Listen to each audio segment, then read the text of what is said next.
This happens with all tools though. The bit gets stuck. You just can't get the darn thing out. Hey, what's up guys? Deke, RelaxShacks.com.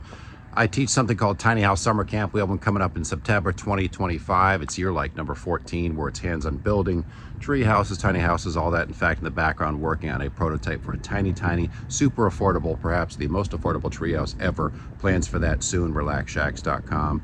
Other treehouse plans and such as well. One of the frequent questions I get is, Deke, I have a cordless drill and the bits get stuck in it all the time. How do I get them out? This is a repeat question or problem I hear all the time, and this is what I show them. It's simple, it's barbaric, but it works. And by the way, my brand new treehouse book is up for pre-order on Amazon right now. Check out the link in the description below.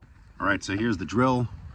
My tools of choice are usually Milwaukee. I've owned a lot of stuff, Dewalt, all that. I like those as well. I use Milwaukee primarily.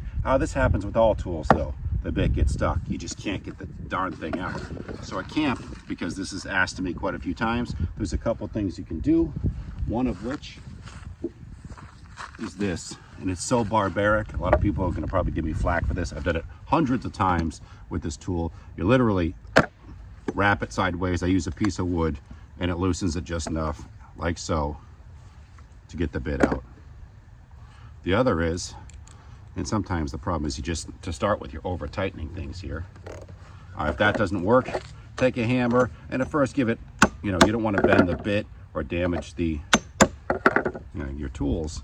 You give it a little bit of a wrap, because these get stuck pretty often. Actually, this one's stuck right now, so I gotta hit it a little bit harder. And now it's undone. You can pull the bit right out.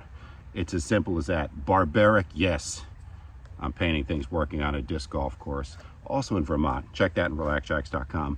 That is the tip. I'm sticking to it. It's worked for me for years. Like I said, it's caveman-like, cavewoman-like, but it does work.